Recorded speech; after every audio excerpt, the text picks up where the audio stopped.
Hey, what's up YouTube? It is Blacktop here. Today I'm bringing you a video today on the Hidden Summoner set, and I'm giving you my thoughts and opinions on this product. It's not a main set, it's a side set akin to a deck build pack in the OCG, if you know what that is. It's kind of like Spirit Warriors, Dark Saviors, and Shadows in Valhalla, things like that. Every card is either super rare or secret rare. Per pack you get 4 super rares and 1 secret rare. And yeah, I'll just get right into it. And I'll tell you my thoughts and opinions, and maybe at the end of the video you can decide if this product is worth purchasing or not. So there are 3 sort of new archetypes released in this. They've got the Kashis, the Prank Kids, and Nepthys.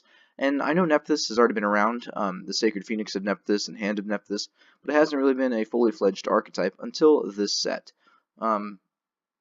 Basically, the Kashis are going to be focused on synchro summoning, Prank Kids on kind of doing some fusion summoning, kind of doing some linking, and Nepthys is based on ritual summoning and kind of link summoning as well. All the archetypes presented here sort of have to do with link summoning a little bit, just because they have link monsters that are relevant towards their archetype. So let's just get into each one individually here. First off, I'm going to talk about the Kashis. Like I said, they are synchro archetype. They like to climb the synchro ladder. Basically, they do this with a couple of their tuner monsters that allow them to recur themselves from the graveyard or allow them to special summon other monsters from the deck. That's really the whole point there, and they can get into these big like level 11 or level 12. Yeah, level 11 guy right here. He's basically their boss monster, I would say, at 3,300. He's got a little bit of built-in protection. I know it's hard to read it on the card here. Sorry for the low resolution images, by the way. I just grabbed these from TCG Player. Unfortunately, they aren't the highest quality, but that's alright. If you're really that interested, you can go look it up yourself. Don't ask me to pronounce the name on this one. It's just the Skeletal Kashi to me. I'm not even going to try, not to make a fool of myself. But basically, a cool thing about their synchro monsters is that if like a synchro monster with a higher level leaves the field because of an opponent's card effect, I think that's right. If it's either leaves the field or is destroyed or something like that, they can special summon themselves from the graveyard, which is really nice. They sort of have that built-in like built-in recursion that way. It's pretty good because typically I haven't really messed around with this deck, but I've seen people playing it, and most times when I've played against people playing this deck, they usually can only put like one big synchro guy on the board. I will say though, this deck seems like really good in the sort of mindset, I suppose, of zombie synchro. It seems like really good, but it's not. It's not going to be anything meta, I don't think. I mean, right now, the most expensive card from this set on TCG Player is, it's one of the Kashis, I think. Yeah, no, no, it's a Prank Kid, never mind. But none of the cards from the set are going to be overly expensive. None of the Kashis are, maybe a couple of bucks at most. I think probably $5 maybe for the most expensive one, and I'm pretty sure one of the tuner monsters is the most expensive one. But yeah, overall, if you're looking to pick up this deck, it's not expensive at all. Probably won't ever be too particularly expensive, at least in the relevant time frame we're talking about here. In the next couple of weeks, it won't be expensive or anything like that. So that's my Kashi, synchro summoning, recursion, etc., etc. Let's go on to Prank Kids. Prank Kids, I thought this would be an interesting archetype whenever I first heard of it. I thought they'd be like funny, like, oh, we're gonna pull pranks on our opponent, do some crazy things, to them, just little annoying things.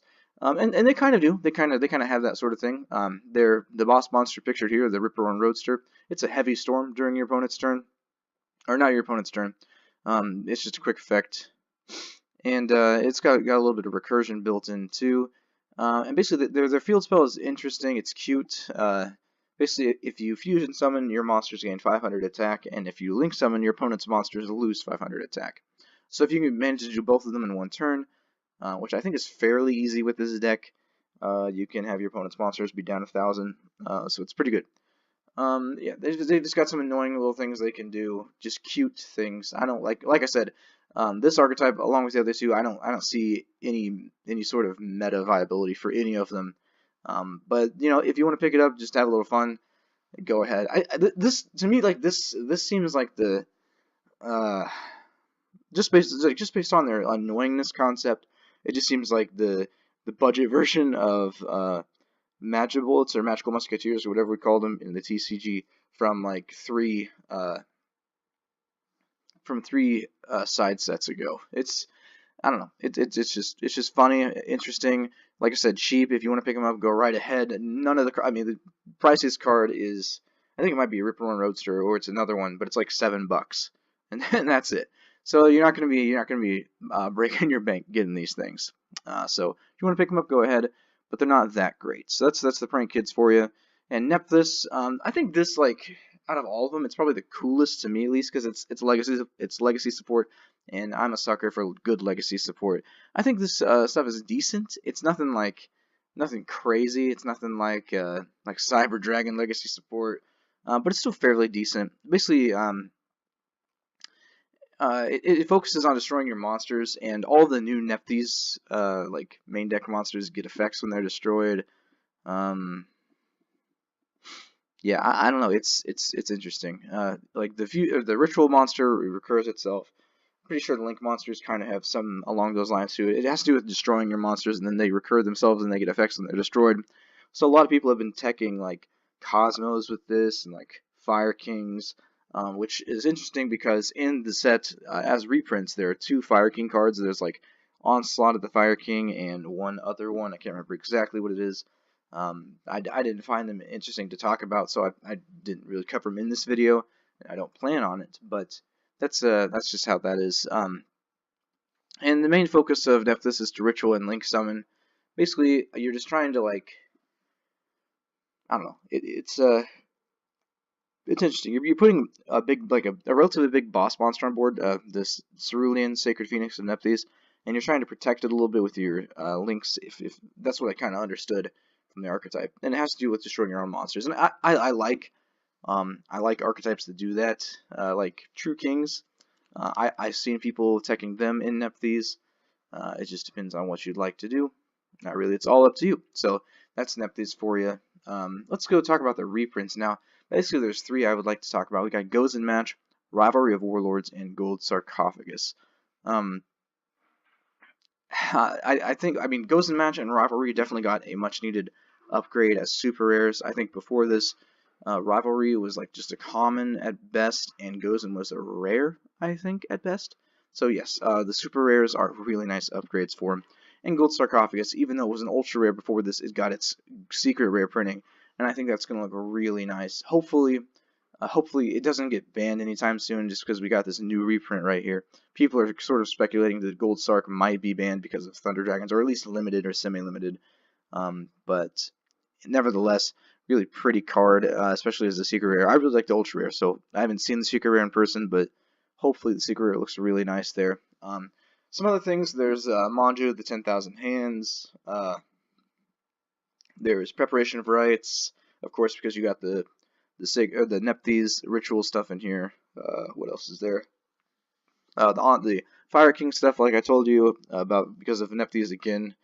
There's just some trash stuff, like there's Knight's End Sorcerer, Phoenix Wing Windblast. I think there's like a desynchro in there, maybe. I'm not sure. It's just, I don't know. It's just kind of dumb, and that brings me to my last point here. Like, these side sets are very, very much hit and miss. If you take a look at like the last great side set like this was probably Dark Saviors, because that brought us the Sky Strikers. Like that was the last good side set. Hidden Summoners, although its archetypes are interesting and they're decent, they're never going to see competitive play, or at least meta competitive play. Probably, I would bet that they would never see competitive play. There's only like 3 good reprints. Maybe, if you really want your super rare Manju, it's been reprinted plenty of times. If you can't get your hands on it, this is definitely, I guess, a way to do that. But I don't know. It's overall just a very lackluster set. Cool legacy support, like I said, and very interesting, I guess, ideas as far as archetypes go. But other than that, not very good. So would I buy this product? Probably not. I might do like a pack opening, just like open 5 packs of this from Walmart or something, just for fun, because it'd be really cool to pull like a super rare Gozen or Rivalry. I don't have a Gozen match, any Gozen match at all, and I think it'd be a nice card to have. I do have some rivalries though, but the commons, they're kind of looking a little rough, and the super rares would be so much nicer. So I might do a pack opening later and post this to YouTube. But anyways, don't buy hidden summoners. Just buy cards. Well, as always, buy cards from like the second party or third party, whatever you call them, the vendors. Like from TCG Player or your favorite card store. That's probably the best way to go with these. Anyway, that's going to be it for this review. Thank you so much for watching. If I missed anything from this review, if you thought I should have included something that I didn't, please let me know down in the comments below. And if you'd like to see more content like this, more reviews, more, just talking about cards and discussions and that sort of thing, please, subscribe if you'd like to see more. Thank you so much for watching. This is Blacktop signing out.